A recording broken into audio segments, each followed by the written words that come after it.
오늘은 부정적인 감정을 치유하자. 이런 제목이 부정적인 감정에 대한 치유입니다. 예수님을 믿는 성도들이라고 해서 모두가 똑같은 신앙을 가지고 사는 것은 아니고, 그러다 보니까 동일한 수준의 영적인 풍성함을 누리며 사는 것이 아닙니다. 사람마다 다르고, 여러분 교회마다 분위기가 다르고, 그런데 사람이 누리는 이 영적인 풍성함의 정도를 결정짓는 가장 중요한 요소가 있습니다. 그 가장 중요한 요소는 무엇이냐면 우리의 내면의 상태입니다. 우리의 내면의 상태가 어떠하느냐에 따라서 영적으로 풍요로워질 수가 있고요, 또 영적으로 풍요롭지 못할 수가 있는 거예요. 영적으로 풍요로워지는데 영적으로 메말라가는 그것이 오늘날 작금의 현실입니다. 내면 세계가 건강하고 밝고 안정되어 있으면 정말 좋아요. 왜 좋으냐? 영적으로 풍요로운 삶을 살아가게 됩니다. 그래서 얼굴의 색깔이 달라요. 잘 먹고 죽은 귀신은 때깔도 좋다 그러잖아요. 이 때깔이 진짜 좋습니다. 어떤 분이 이렇게 돌아가셨는데 가보면 영정사진이 웃고 있어요. 그런 거 안 보시죠? 일단 내 마음이 슬프니까. 근데 자세히, 저는 목사이기 때문에 늘 가서 장례식을 집례하고 그 얼굴 보면서 행복해요. 저는 원래 목사하기 전까지만 해도요, 이렇게 장례식장에서 밥도 못 먹었어요. 밥 먹으면은 막 속에서부터 안 받고 막 힘든 거예요. 근데 지금은 장례식장 밥이 제일 맛있는 것 같아요. 그러니까 죽음과 삶은 한 끗 차이더라고. 멀지 않더라고. 그걸 깨닫기 전하고 깨달은 다음하고의 삶이 너무 달라지는 것 같아요. 여러분, 우리 내면 세계가 건강하고 밝고 안정되어 있으면 풍요로워집니다. 영적으로 풍요로워지고요, 정신적으로 풍요로워지고요, 삶이 기름져요. 정말 이게 말로 할 수 없는데, 그런데 반대로 내면 세계가 건강하지 못해서 어둡고 칙칙하고 안정되어 있지 않으면 절대로 풍요로운 삶을 살아갈 수 없습니다. 영적으로 드리는 말씀에 영적 풍요가 사라진다는 겁니다. 그리고 특별히 나의 이 내면 세계의 건강을 해치는 못된 놈이 있는데, 그 못된 놈이 내 안에 박혀 있는데 부정적인 감정입니다. 부정적인 생각입니다. 이런 부정적인 감정을 어떻게 치유할 것인가 하는 것이 우리가 얼마나 영적인 풍성함을 누릴 것인가를 결정짓는 가장 중요한 요소가 됩니다. 오늘 그 대표적인 인물이 두 인물이 등장하는데, 한 사람은 왕이었고 한 사람은 어린 소년인 다윗이라고 하는 인물이었습니다. 우리는 지금 생각하는데 다윗 진짜 대단하다, 다윗 위대하지 않냐? 이때 당시에는 위대하지 못했어요. 그냥 이름 없는 목동에 불과했던 사람이 다윗이었어요. 그는 굉장히 건강합니다. 특히 생각이 건강합니다. 이 생각이 굉장히 중요하거든요. 늘 말씀드리잖아요. 생각하는 신앙인이 되시라고. 생각하는 신앙인이 안 되면 안 됩니다. 생각하셔야 돼요. 하나님 우리에게 지성을 주셨어요. 생각하라고 지성을 주신 거예요. 왜 말씀을 배워야 되는지 아십니까? 다각도로 근접할 수 있어요. 말씀을 배우게 되면 다채롭게 이해를 할 수 있어요. 근데 여러분 생각해보세요. 한 가지를 놓고 한 가지 관점에서만 쳐다보는 사람하고 요 한 가지를 놓고 두 가지, 세 가지, 10가지로 고민하는 사람하고 누가 더 풍성하겠어요? 여러분 한번 생각해보세요. 누가 더 빨리빨리 문제를 파악하고 누가 더 빨리빨리 문제를 헤쳐나가고 누가 더 빨리빨리 대응해 나가겠습니까? 그래서 성경을 배우시는 거고 말씀 공부를 반드시 하셔야 되는 거예요. 본문에 등장하는 사울과 다윗은 완전히 다른 모습을 우리에게 보여주고 있습니다. 근데 사실은 겉으로 보기에는 누가 더 대단한 사람? 왕이죠. 모든 조건을 누가 더 잘 갖추고 있어요? 왕이죠. 사람도 얼마든지 부릴 수 있었고요, 얼마든지 가진 것도 많았고, 이 사람이 기스의 아들이었거든요. 이때 당시 기스는요 어마어마한 부자예요. 대그룹의 총수의 아들이라고 하면 딱 맞아요. 그래서 사울 같은 경우는 왕이 된다면 자기 왕궁을 지을 필요가 없었어요. 왜냐하면 자기 집이 왕궁이었으니까. 잘 이해 못하시겠죠? 보통 왕이 되면 왕궁부터 짓잖아요. 다윗도 그랬어요. 백향목 궁으로 된 자기의 집을 지었어요. 근데 성전을 짓고 싶은데 하나님이 노 허락을 안 해주시는 거예요. 너는 피를 너무 많이 흘려서 너는 안 된다. 근데 이제 솔로몬이 진짜 대단해요. 지혜로운. 아버지가 하나님의 뜻 가운데서 준비만 해놓고 나를 위해서 준비해놨다는 표현을 쓰지, 하나님께서 우리 아버지가 전쟁터에서 피를 많이 흘렸던 장수 출신이기 때문에 피를 많이 흘린 사람은 세계를 구원하는 성전을 짓지 말라고 하신 건데, 그는 그렇게 말하지 않아요. 우리 아버지가 나를 위해서 내가 지을 수 있도록 성전 준비를 다 끝내놨다. 이것만 멘트합니다. 그러니까 쓸데없는 멘트를 안 한다는 얘기예요. 이게 무슨 뜻이겠습니까? 솔로몬이 그만큼 지혜롭다는 거예요. 여러분, 솔로몬의 지혜를 듣기 위해서 스바이의 여왕이 찾아왔잖아요. 스바이의 여왕. 그 스바이의 여왕에게 솔로몬이 뭐 했을 것 같습니까? 저는 딱 한마디로 정의하고 싶어요. 뭐 했을 것 같습니까? 뭐 했을까요? 전도했어요. 전도. 여러분, 전도서를 그가 썼기 때문에 전도한 것이 아니라 그는 항상 예수님이 그의 안에 있었어요. 모든 지혜의 근간이 다 예수님이었어요. 그걸 누구한테 배웠을까요? 아버지 다윗에 배웠어요. 아버지는 아무것도 없었단 말이에요. 근데 섰어요. 어떻게 섰을까요? 하나님이 세우신 거예요. 지금 어떻게 보면 시골뛰기하고 왕하고 같이 놓고 있는 거예요. 이게 비교 대상이 됩니까? 성경은 비교하고 있다니까요. 다윗이 골리앗을 죽이고 이스라엘이 블레셋과의 전투에서 승리하고 개선하자 이스라엘의 여인들은 각 성에서 나와서 막 찬양을 올려드립니다.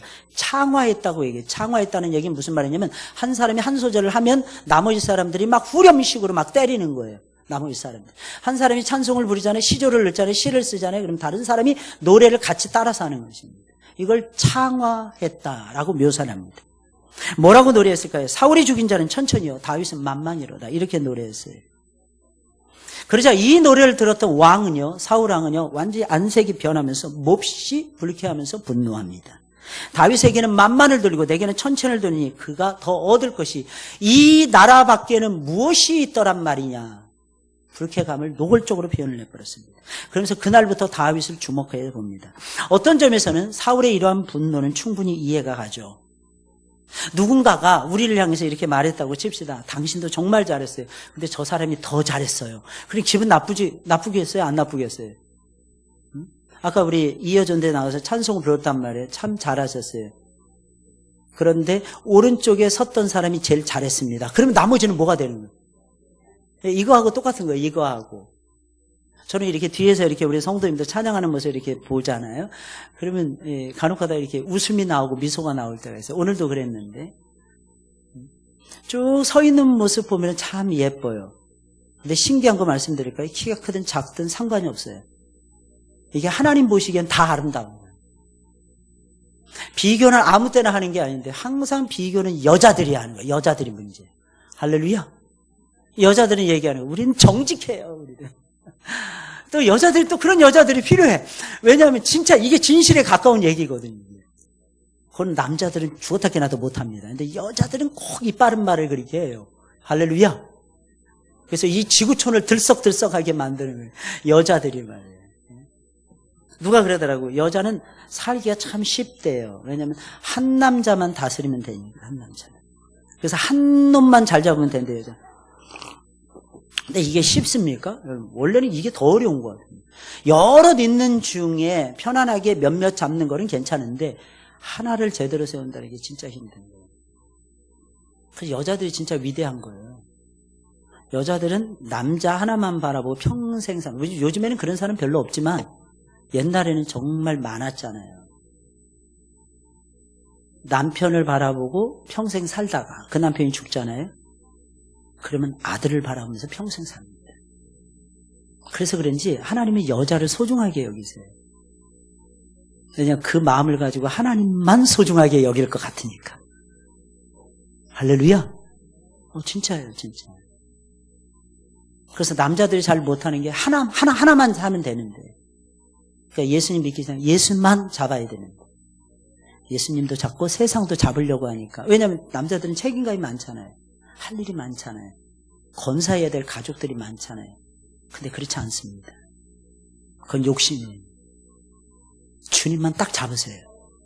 예수님 안에만 거하세요. 그러면 예수님이 여러분들의 삶을 책임져 주십니다. 오전에 설교하면서 말씀드렸잖아요. 예수님은 누구라 그랬어요? 포도나무. 우리는 누구라 그랬어요? 가지라 그랬어요. 가지는 누가 책임진다 그랬어요? 나무가 책임진다 그랬어요. 좋은 줄 알았는데 설교 잘 들으셨네. 예수님이 책임지시는 거예요, 결국은. 어떤 점에서는 이해가 가죠. 누가 나를 비교했는데 기분이 얼마나 나쁘겠어요. 결과론적으로 봤을 때 이스라엘의 여인들이 다윗을 왕과 비교해서 찬양하며 높인 것은 지혜롭지 못한 처사입니다. 이런 점에서 누군가를 칭찬할 때도 조심할 줄 알아야 되고, 누군가와 비교하며 어떤 사람을 높이거나 책망하는 것도 가급적이면 피하는 것이 좋습니다. 하지만 좀 더 깊숙하게 이해하면서 생각해 보면 사울왕은 분노할 자격이 전혀 없습니다. 원래는 사울이 이스라엘의 대표주자였잖아요. 이스라엘의 왕으로서 다 골리앗을 상대해야만 됐어요. 골리앗을 죽이는 몫은 왕의 몫이었습니다. 근데 이걸 누가 한 거예요? 다윗이 했던 거예요. 날 대신해서 누군가 싸워준 거잖아요. 근데 그를 좀 높인다고 이게 무슨 큰 문제가 됩니까? 근데 대신 싸워준 다윗을 시기하고 질투하고 심지어는 죽이려고 한다. 딱 한마디 듣고 사울의 죽인 자는 천천히요 다윗의 죽인 자는 만만이로다. 이 한마디 딱 듣고 이게 꽂히는 거예요. 기분 나쁠지 몰라도 우리가 살면서 때로는 겸손해져야 되는 것이 이런다는, 받아들일 건 받아들여야죠. 아니 어떤 분이 진짜 잘했어. 그럼 잘했다는 걸 인정해 주면 뭐가 더 납니까? 정말 잘했잖아요. 그럼 잘했다고 얘기해 줘야죠. 그 사람이 거기까지 가기까지는 얼마나 힘들었겠습니까? 그거 소중하게 여기셔야죠. 그 자체를 소중하게 여기셔야죠. 그리고 겸손히 받아들여야죠. 뭐 맨날 왕만 찬사를 받습니까? 그건 아니잖아요. 때로는 신하들이 잘한 거 신하들이 잘했다고 얘기해주고, 백성들이 잘한 거면 백성들이 잘했다고 얘기해주고, 그럼 얼마나 좋겠습니까? 우리의 삶에서도 이런 경우는 없는지 생각해 보셔야 됩니다. 더 심각한 것은 여인들의 이 노래에 대한 사울왕의 반응은 단순한 시기 질투라고 볼 수 없었다는 것입니다. 오늘 본문 8절하고 사무엘상 15장으로 건너뛰어보면 23절, 26절부터 29절을 참고해 보면 사울 왕의 감정의 상태가 어떠했는지 생각을 해보셔야 됩니다. 사울은 이스라엘 여인들이 부르는 사울이 죽인 자는 천천히요 다윗이 죽인 자는 만만이로다, 이 노래를 듣고는 곧바로 이런 반응을 보입니다. 그가 얻을 것이 나라 말고 또 무엇이 있겠어. 나라 이게 이 사울의 마음속에 못이 되어서 딱 박혀있는 단어가 나라였던 것입니다. 왜 그랬을까요? 이전에 사울 왕이 아말렉을 쳐 죽였을 때 일이었는데, 그때 사무엘이 와서 얘기합니다. 뭐라고 얘기합니까? 하나님이 당신을 버려서 왕 삼으신 것을 후회하셨다. 당신을 버려서 왕이 되지 못하게 하실 것이다. 당신의 나라를 빼앗아서 누군가에게 줄 것이다 라는 말을 했거든요. 그때부터 사울왕의 머릿속에는 나라라는 개념이 들면 불안해지기 시작합니다. 이거 뺏기면 어떻게 하지? 왕이 되기 전에는 내가 왕 안 되는 게 나아요. 나는 왕이 될 자격이 없어요. 왕이 된 다음에 마음이 싹 바뀌는 거예요. 내가 누군데 이렇게 힘을 잔뜩 주기 시작합니다. 아니 전처럼 처음 왕이 됐을처럼 그렇게 사무엘이 와서 얘기했던, 맞습니다. 나는 왕이 될 자격이 처음부터 내가 안 된다 그랬잖아요. 내가 자격이 없다 그랬잖아요. 그러면 선지자님 나 패하시고 그 사람 세웠으면 진짜 좋겠어요. 이러면 어디가 덧납니까? 지가 그만큼 왕 노릇 했으면 됐잖아. 왕 될 자격이 없는다고, 자기가 없다는 걸 자기가 알았잖아. 자기가 인정하고 자기가 고백했잖아. 그럼 거짓말이었습니까? 여러분 잘 들으셔야 됩니다. 여기서 또 한 말씀 드릴 수가 있어요. 구약에 수많은 왕들이 나옵니다. 그들은 여호와 보시기에 다 대처해나요. 악을 행하였더라, 악인이었더라 이게 나와요. 근데 신기한 건요, 이스라엘의 많은 왕들 중에서 선을 행했던 수많은 왕들을 선하였더라고 묘사한 대목은 하나도 없어요. 왜 그러냐? 선하신 분은 하나님 한 분이시기 때문에 하나님 한 분. 그럼 그들에게 어떻게 묘사하느냐? 그들의 조상 다윗의 모든 길로 행하여 여호와 보시기에 정직하였더라. 다시 말씀드립니다. 그 모든 조상 다윗의 모든 길로 행하여 여호와 보시기에 정직하였더라. 악의 반대는 정직인 거예요. 악의 반대는 악이 없는 것이 아니라는 거예요. 여러분 그렇습니까? 여러분 우리가 예수 믿으면 악이 없어집니까? 사악함이 갑자기 멀리 떨어져서 도망을 칩니까? 그건 아니에요. 우리 똑같이 가지고 있어요. 근데 정직성이 그때부터 정직성이 탄생하는 거야. 그게 무슨 뜻이냐? 정직하면 하나님 나도 악인입니다. 그냥 고백이에요. 하나님 이거 보시는 거예요. 하나님 나도 목사인데 하나님 내가 악해요. 하나님 듣고 싶어 하시는 거예요. 내가 목사인데 죄 지을 것 같습니까? 이건 다른 거예요. 목사인데도 하나님 제가 악한 생각을 너무 많이 가져요. 하나님 이거 듣고 싶어 하시는 거예요. 사울은 왕 된 다음에 모든 게 나쁜 건 다 없어지는 줄 알아. 그냥 국민들이 백성들이 막 추앙하고 좋다고 하는 줄 알아. 여러분들 마찬가지예요. 직분 받으면 아우 장로님, 우리 권사님, 아우 안수 집사님 최고입니다. 이런 말만 들을 것이라고 생각합니다. 아니요. 아, 장로님 왜 그렇게 하세요? 이런 말도 들어야 돼요. 집사님 실망이에요. 이런 말도 들을 줄 알아야 돼요. 왠지 아십니까? 내 실체가 그러잖아요. 내 실체가 내가 하나님 앞에서 살아가는 모습을 보세요. 어떤지. 근데 인정 안 할 수 있나요? 아주 오래전이었어요. 저 전도사 때인데 공부하는데 교수님이 들어오시니 그래프를 갑자기 딱 그리시네요. 밑으로 내려갔다가 올라가고 또 살짝 내려갔다가 또 올라가는 거예요. 근데 그래프를 중간에 쫙 그리시는 거예요. 이게 뭐예요? 이게 인생 그래프시래요. 인생 그래프. 밑으로 쭉 내려. 그 선은 뭐예요? 구원이라는 거예요. 구원 밑으로 떨어질 때도 있다는 거예요. 근데 위에서는 왜 안 떨어지고 구원 위로 올라갔습니까? 여기는 목사 안수 지점이래요. 목사 안수. 목사 안수 받으면 밑으로 안 떨어진대. 할렐루야. 다 목사 안수 받으세요. 할렐루야. 그럼 밑으로 안 떨어진답니다. 아, 충격이었어요. 그래서 제가 또 미련 맞아서 그때는 손 들고 교수님, 네. 임 전사님 얘기해 보세요. 교수님, 제 생각에는 그게 안 맞는 것 같은데. 그 교수님이 또 들은 게 많으시니까 그 내 생각을 버리셔야 됩니다. 저희들 예, 저도 교양있게 나갔죠. 내 생각을 안 버릴 때는 안 버려야죠, 교수님. 그게 성경에 맞는 얘기라면 받아들일 수 있죠. 아니 목사, 왕 다 타락하잖아요. 그걸 어떻게 거부합니까? 그건 인정해야 돼요. 그건 시인해야 돼요. 나도 죄인입니다. 이건 시인해야 돼요. 구원 밑바닥까지 내려가요. 목사들도. 그걸 알고 싶으면 사모님 카페에 들어가 보세요. 사모라고 위장해야 가입이 가능합니다. 아이들. 저 거기 가서 깜짝 놀랐어요. 진짜 한 10여 년 전에 처음 카페가 막 유행할 때 있었잖아요. 집사람이 어떻게 하다 보니까 이민 목회하다 보니까 너무 힘드니까 그 사모님들 위로 간다고 거기 싹 들어갔어. 그 사모만 가입이 되는 거예요. 사모만. 저는 목사님들이 그렇게 많이 죄를 짓는지 그때 알았어요. 와. 제 집사람한테 목에 힘주고 그랬어요. 당신 나하고 결혼한 거 감사해야 돼. 나 같은 목사 만나기 쉽지 않아. 제가 그랬어요.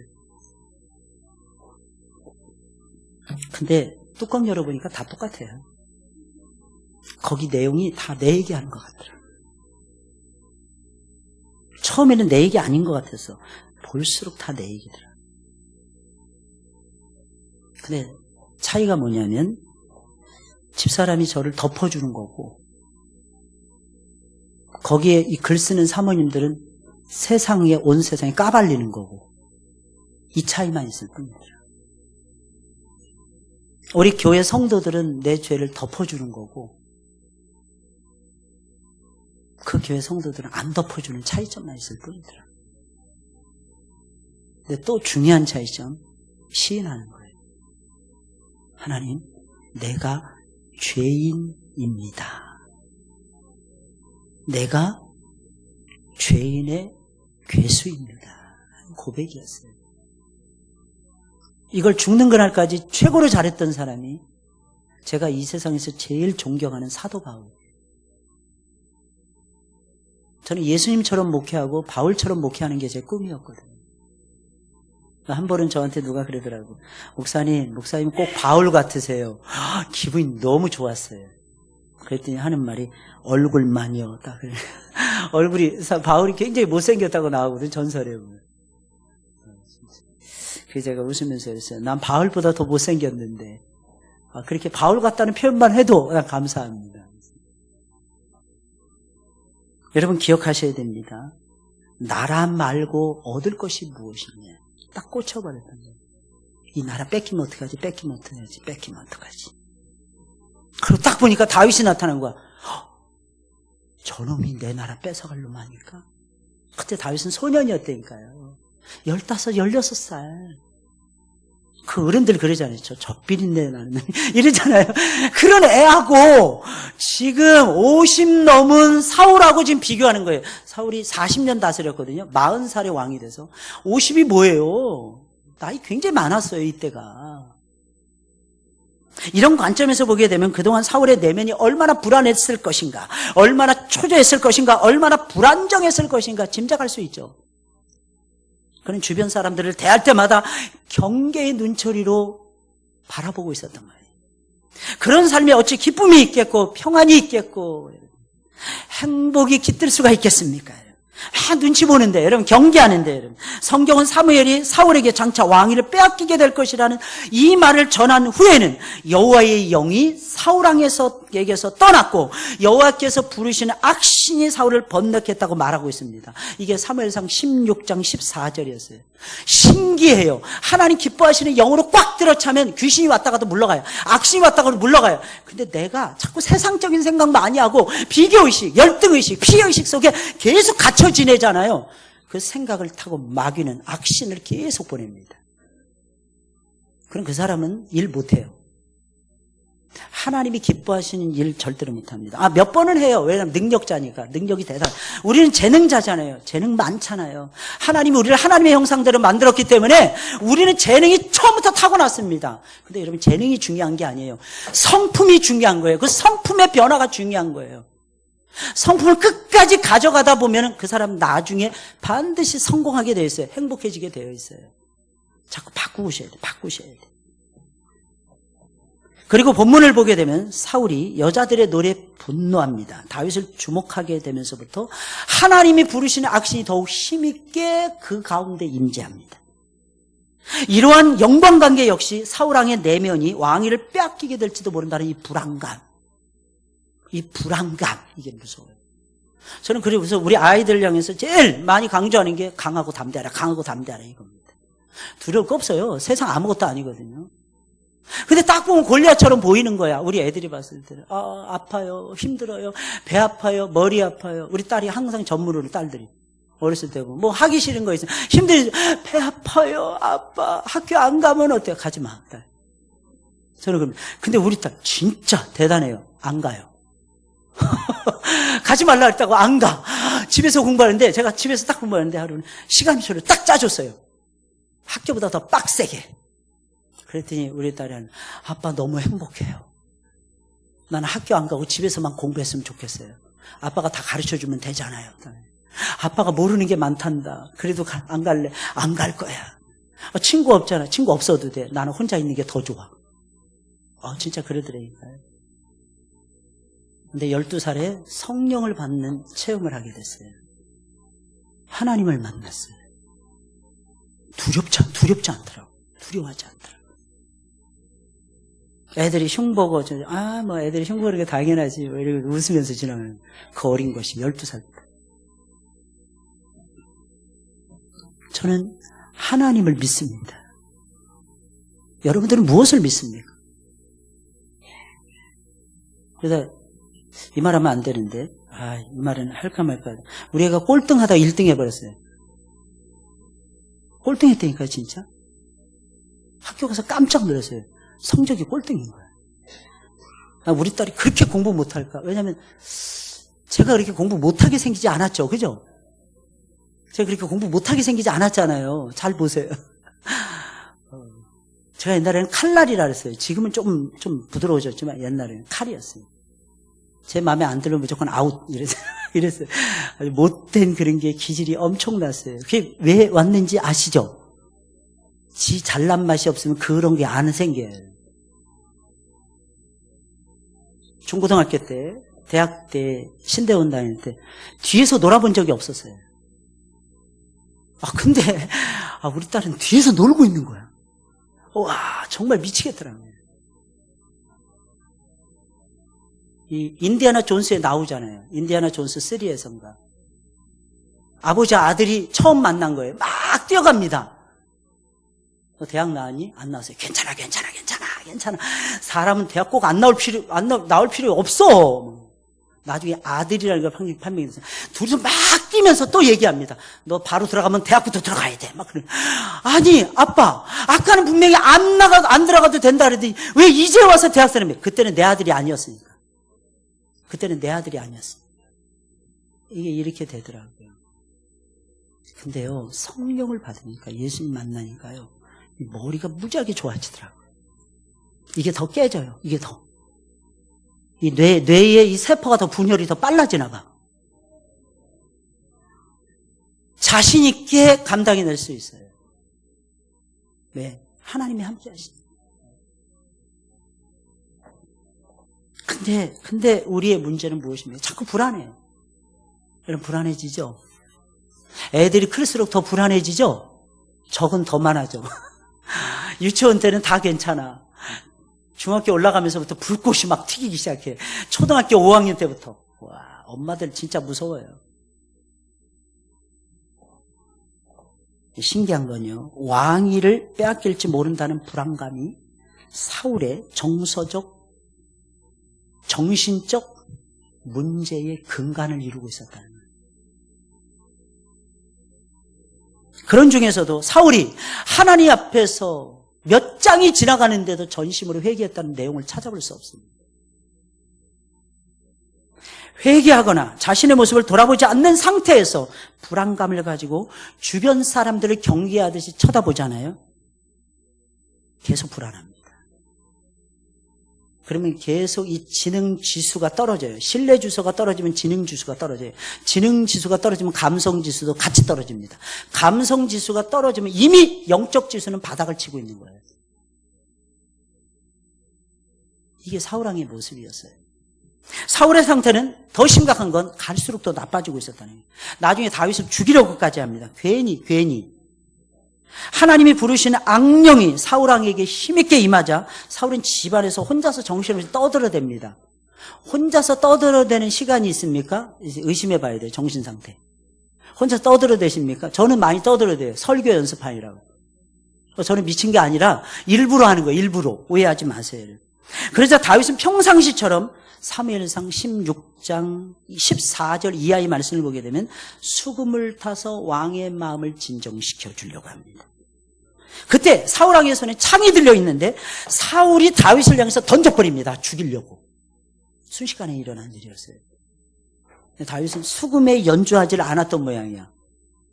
수금에만 미쳤다면 그거 못 피했을 텐데 수금을 타면서 쳐다봤던 모양이야. 아니면 완전히 수금 타기에 완전히 달인의 상태에 이르러서 안 보고도 수금을 탔든지 둘 중에 하나였을 거예요.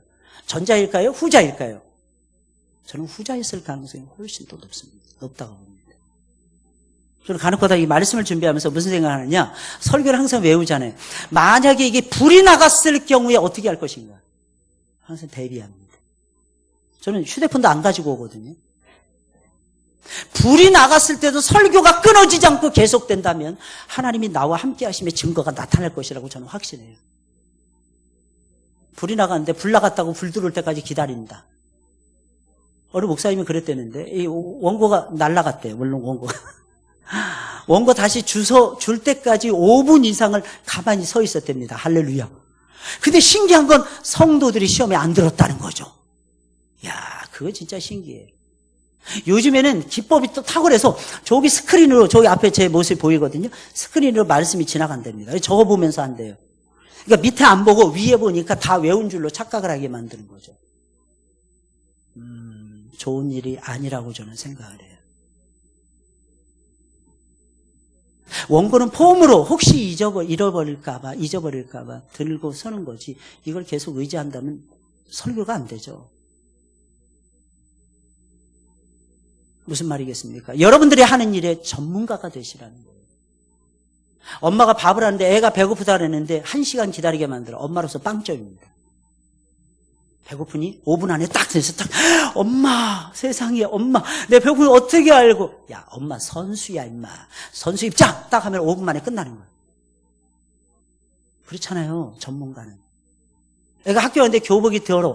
5분 만에 짝짝 해결해야지. 큰일 났어. 이거 어떻게 하지. 전문가가 아닌 거예요. 여러분들의 사는 모습에 전문가가 되셨으면 좋겠어요. 하나님 그걸 원하시는 거예요. 다윗은 전문가였어요. 창이 샥 날아오는데 샥 피하면서 또 수금을 계속 연주. 이야, 대단한 놈이야. 띵까 수금을. 어떻게 열이 확 또 뻗치는 거야, 사울왕이. 두 번째 확 던지는 거예요. 그때도 여지없이 다윗은 피합니다. 그러니 골리앗이 두려웠겠습니까? 도망치는 데는 대단히. 그러나 그보다 더 확실한 것이 있었어요. 여호와께서 그와 함께하고 계셨기 때문입니다. 여러분, 전날에 이스라엘의 여자들이 불렀던 이 노래가 사울의 마음을 완전히 포로로 잡은 거예요. 그래서 여러분들이 기억하셔야 돼요. 살면서 좋은 얘기를 자꾸 들으세요. 제가 뉴질랜드에서 처음 개척하려고 했는데 세상에 딱 한 분 목사님만 찬성하고 다 반대하더라고요. 여기는 안 될 곳입니다. 거기에 있는 목사님들, 한국에 계신 목사님, 이민 목회는 목숨을 내놔야 됩니다. 되더라고요. 사람이 오는데 어떻게 합니까? 사람이 와서 말씀 앞에 머리를 숙이는데 어떻게 합니까? 저 그때 나이 35밖에 안 됐어요. 우리 선배님이 그러시더라고요. 35에 뭘 안다고 개척했냐고. 저는 늦었다고 생각했습니다. 집사람이 저한테 29살 때부터 개척하자 그러거든요.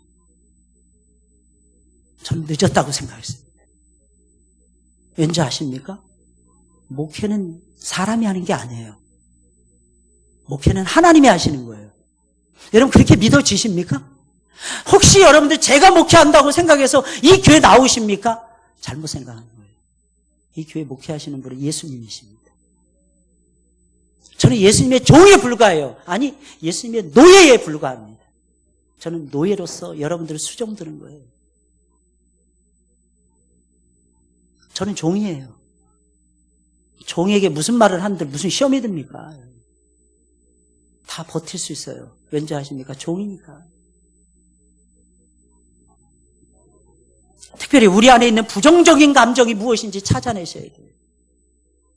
부정적인 감정의 뿌리가 무엇인지 알아내셔야 돼요. 그걸 치료하셔야 돼요. 신앙생활 하는데 성장 안 해요. 성숙 못 해요. 왜 그런지 아십니까? 부정적인 치유되지 않은 감정 때문입니다. 그래야만이 나 자신이 행복해질 수 있고요. 내 주변 사람들을 복되게 할 수 있어요. 사울은 이상한 짓을 합니다. 다윗에게 천부장의 직분을 주어서 자신의 곁을 떠나게 만듭니다. 아니, 이렇게 똑똑하고 지혜로운 사람 자기 곁에 있게 만들어야죠. 떠나보내요. 일부러 떠나보내요. 간다고 해도 붙잡아야 되는데, 아니, 그냥 잡지 않고 그냥 떠나보내요. 지가 떠나버렸어요. 근데 신기합니다. 다윗은 백성들 앞에서 자신이 맡겨진 사명 처리를 분명하게 합니다. 이런 다윗을 보면서 온 이스라엘 백성들과 유다의 백성들이 그를 더욱 사랑하게 됩니다. 이게 16절이에요. 이런 다윗의 모습은 매우 특별하게 보이죠. 왜냐하면 다윗이야말로 상처를 많이 받았으면 더 많이 받았겠죠. 이새의 8번째 아들로 태어나서 아버지도 인정하지 못했고요. 형님들은 더더욱이나 인정하지 않는 아들이었어요. 정상적인 삶을, 정상적인 성장 과정을 거치지 못했어요. 상처로 따지면 다윗만큼 상처받은 사람이 어디 있습니까? 아버지가 하루는 왕삼께서 사무엘의 기름 부으러 가는데 아버지가 다윗만 빼놓고 다 그 앞에다 세웁니다. 얼마나 기분 나쁘겠어요. 왜 나는 안 불렀을까? 왜 나는 안 될까? 이 생각 다윗도 하지 않았을까요? 근데 다윗은 그런 생각 안 했어요. 자기 일만 하는 거예요. 자기 일만. 아버지가 자기를 어떻게 평가하든지, 장형이었던 엘리압이 자기를 인정하든 인정하지 않든지, 자기가 의를 위해서 싸우는데도 그거에 대해서 뭐라고 하든지 안 하든지, 다윗은 하등에 관심이 없었어요. 다윗은 딱 하나였어요. 하나님이 나에게 맡겨주신 일, 하나님이 나에게 맡겨주신 직무, 나는 그것만 하겠다는 거예요. 그러니까 시험을 안 드는 거죠. 시험. 여러분 시험 들 겨를 예수 믿으면서 제발 부탁드립니다. 시험 들지 마세요. 뭔 놈의 시험이 그렇게 많습니까, 여러분? 더 신기한 거, 나 시험 들었어 막 이러고 돌아다닙니다. 미치지 않은 이상이에요. 여러분 잘 들으셔야 됩니다. 시험 들었다는 얘기는 내가 죽었어, 내 영혼이 죽었습니다, 이런 뜻이에요. 여러분 영혼이 죽을 때까지 뭐 하고 있는 겁니까 도대체?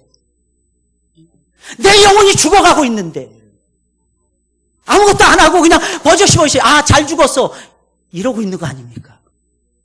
어떻게 그럴 수가 있어요? 내가 어떻게 구원받았는데 예수님의 그 물과 피를 쏟아내시면서 나를 건져주셨는데, 저는 확신합니다. 하나님을 생각하는 자들은, 하나님이 맡겨주신 사명에 미친 자들은 하나님이 반드시 책임을 져주세요. 할렐루야. 시험 들지 마세요. 나만 손해라니까, 나만. 왜 잃어버립니까? 근데 신기한 건요, 나만 손해가 아니더라고. 시험에 들어서 이상한 짓을 하잖아요. 내 새끼들까지 똑같이 그런 짓을 배워요. 이게 무지하게 빠르게 확산되어 갑니다. 샥샥샥 막 죽어. 여기서 죽고 저기서 죽고 여기서 죽고 저기서 죽어. 다 죽어요. 그래서 여러분들이 기도하라고 말씀드린, 전도하라고 말씀드린 이유가 무엇인지 아십니까? 선하고 아름다운 일에 몰두하다 보면 악한 게 잊어버려져요. 그 내 영혼이 살아나요. 그럼 신기한 거냐, 죽어있던 내 자식들이 살아나요. 엄마 왜 나 위해서 기도해줘. 애들이 그럽니다. 야, 너 기도 안 믿잖아. 아니야 엄마, 내가 엄마 보니까 기도하고 싶어지는데 내가 기도가 약하잖아. 엄마가 날 위해서 기도해줘. 애들이 그렇게 나와요. 그럼 그 애들은요 걱정 없어요. 뭘 걱정합니까? 하나님이 함께 하시는데. 다윗이 이렇게 놀랍도록 자기 사명을 감당해낼 수 있었던 키포인트, 오늘 두 번 나옵니다. 14절에 보면 나와 있어요. 14절 말씀 우리 다 같이 읽어볼까요? 시작.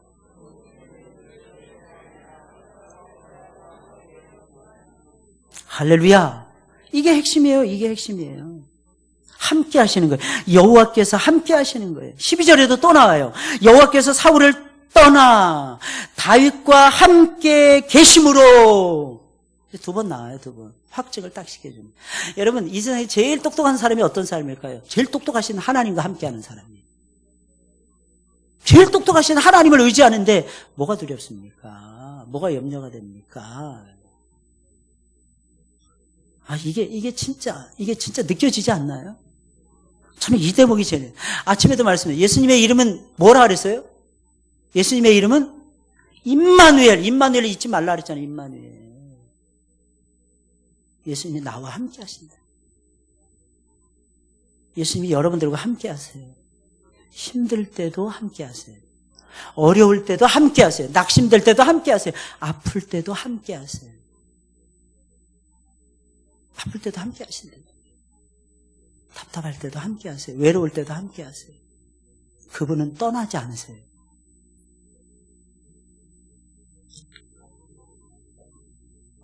다윗이라고 해서 사울의 위협에 어찌 불안감을 느끼지 않을 수 있었겠어요? 그도 사람이잖아요. 죽이려고 하는데. 나중에 요나단과 계약을 맺은, 언약을 체결하면서 다윗이 고백을 하면서 내 목숨은 네가 지켜줘야 된다. 사울의 큰아들한테 부탁하는 거예요. 얼마나 불안했겠습니까? 그걸 극복을 하고 자기에게 맡긴 일을 다 했어요. 어떻게? 하나님이 함께 하십니다. 하나님의 함께 하심이 그로 하여금 최고의 치료자가 됐던 거예요. 제일 힘들 때, 가장 힘들 때 들려오는 하나님의 음성을 들어보셨습니까? 딱 두 마디예요. 황차야, 내가 널 사랑해.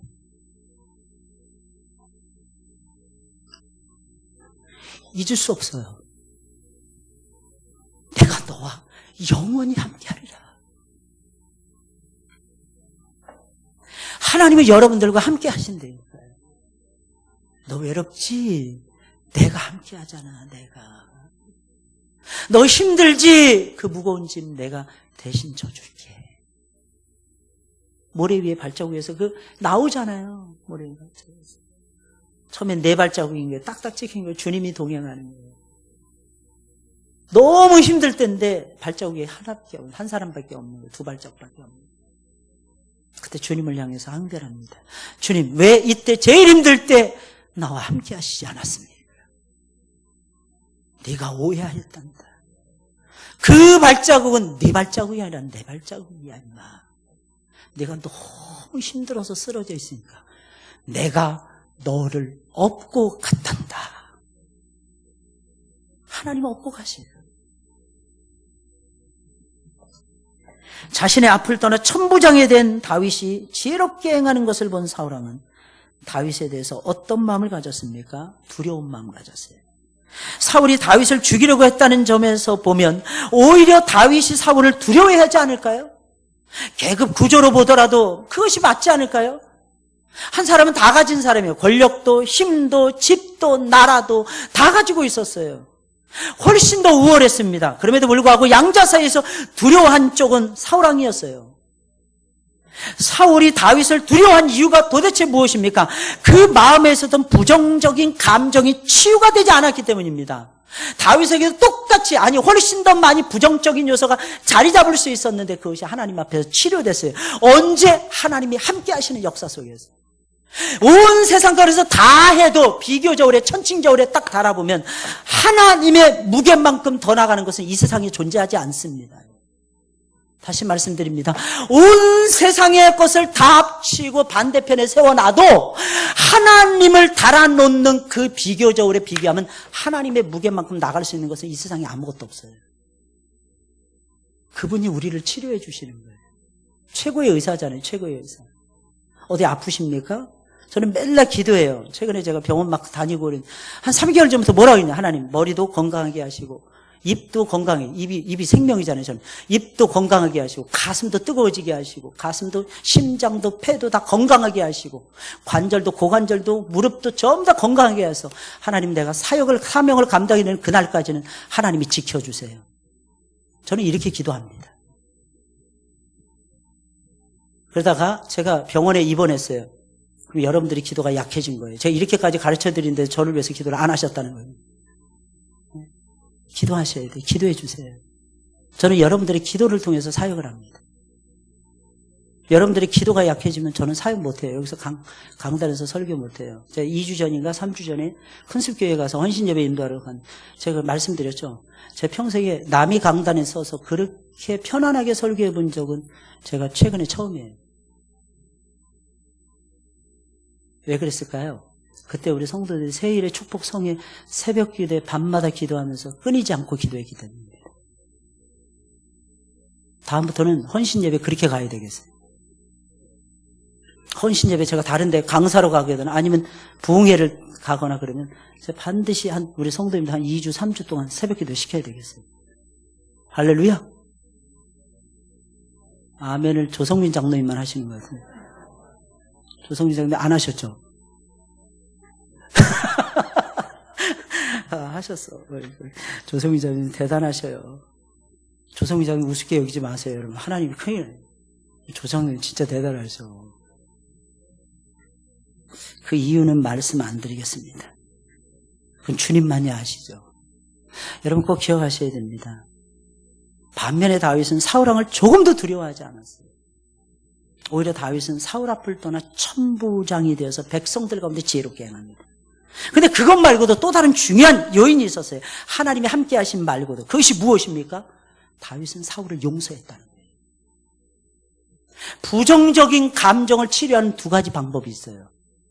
두 가지 방법이 있어요. 첫째는 하나님의 함께 하심을 체험하는 거고 두 번째는요. 용서하는 거예요. 용서하는 거예요. 용서하는 자는 이깁니다. 용서하는 사람은 승리합니다. 부정적인 감정조차도 잠재우게 됩니다. 나의 내면 세계는 어떻습니까? 건강하십니까? 하나님이 사용하시는 치료제 두 가지입니다. 한 가지로 말하면 신앙이고, 두 가지로 나눠서 하나님이 함께 하심을 믿는 것이고, 두 번째는 내 용서가 상대방에게 필요하다는 거예요. 그러면 상대방이 얘기할 거예요. 말도 안 되는, 네가 날 용서할 게 뭐 있어? 이럴 수도 있어요. 그러거나 말거나 나는 당신을 용서합니다. 해보세요. 신세계가 열려요. 새로운 세계가. 일단 내 영혼이 살아나요. 어디에서도 마찬가지예요. 용서를 구하는 자, 용서해 주는 자, 그 사람은 반드시 사람을 얻습니다. 용서하세요. 물론 다윗이 사울을 용서했다는 기록은 없습니다. 근데 다윗이 사울을 미워했다는 기록도 없습니다. 이 정도 되면 미워해야죠. 내 목숨을 건드리는데. 근데 미워하지 않습니다. 그건 뭘 의미하는지 아세요? 미워하지 않는다는 건 용서했다는 뜻이에요. 죄는 버젓이 있는데 미워하지 않는다. 어떻게 그게 가능합니까? 용서했기 때문에. 우리 옆에 사람 보고 인사해 볼까요? 용서하며 살자고요. 좀 용서하며 살자. 옆에 사람 보면서 하시라니까요? 멀리 떨어지면 멀리 하세요. 아니면 옆에 앉아있는 귀신한테라도 하시라니까. 용서하며 사세요. 용서하면서. 앞뒤라도. 고든 맥도날드라는 유명한 신학자가 있는데 이 사람이 이런 말을 했어요. 의로우신 하나님을 슬프게 하는 과거의 사건들과 태도가 영혼 안에 그대로 저장되어 있다면, 다시 말씀드립니다. 의로우신 하나님을 슬프게 하는 과거의 어떤 사건이나 태도가 내 영혼 속에 그대로 저장되어 있다면 내 영혼은 결코 아름다울 수 없다. 내 영혼은 절대로 아름다워지지 않는다, 이런 뜻이에요. 여러분들은 아름다워지셔야죠. 여러분들은 아름다운 영혼을 가지고 살아가셔야죠. 여러분들은 거룩해지셔야죠. 그래서 주변에 있는 사람들 살려내야죠. 여러분 죽이지 말고. 그러면 여러분들의 과거의 부정적인 사건들과 체험들을 정리를 잘 하셔야 돼요. 예수 안에서. 엔 크리스토스, 예수 그리스도. 인 크라이스트, 예수 안에서, 여러분. 예수 안에서. 다른 데서는 안 돼요. 예수 안에서. 그래서 우리 아까 인사했죠. 뭐라고 인사했어요? 우리 안에 있읍시다. 이렇게 인사했잖아요. 밖에 있으면 안 돼요. 안에 있어야 돼요. 예수 안에 있어야 됩니다. 사울의 형편이 딱 이런 것 같지 않습니까? 치료되지 않은 성인 아이. 여러분 치료되셔야 돼요. 하나님을 슬프게 하는 과거의 모든 사건들, 모든 생각들 버리세요. 어제 어떤 분하고 밥을 같이 먹었어요. 저는. 고백하는데 너무 기분이 좋은 거예요. 너무 기분이 좋은 거예요. 안 그랬거든요. 안 그랬어요. 어제 밥을 같이 먹는데 너무 기분이 좋았어요. 어떻게 그렇게 이쁜 말만 골라서 하는지. 깨물어주고 싶더라고요. 네? 그 어디서 나왔을까요? 하나님의 말씀에 은혜를 받고 본인이 치료가 되는 거예요. 본인이 새로워지더라고요. 할렐루야! 그러니까 말씀이 쑥쑥쑥쑥 빨려 들어가요. 뭘 얘기하는데 쑥쑥쑥쑥 지나가는 거예요. 쑥쑥쑥쑥. 이게 하나님의 역사하심이에요. 사람이 이렇게 못해요. 하나님이 하나님과 나와의 관계도 좋게 하시고, 사람과 사람과의 관계도 좋게 하시고, 물질과 환경과의 관계도 하나님이 주장하세요. 결국은 하나님 손에 있다 하는 것입니다. 부정적인 감정을 치료하시고, 이런 꼭 들으셔야 됩니다. 여러분들이 누려야 될 영적 풍요, 여러분들이 누려야 될 삶의 풍요로움을 누리셨으면 좋겠습니다. 할렐루야. 이게 사는 거예요. 우리 찬송 부를까요? 89장입니다. 89장이에요. 예수님이에요. 결국엔 샤론의 꽃 예수. 나의 마음에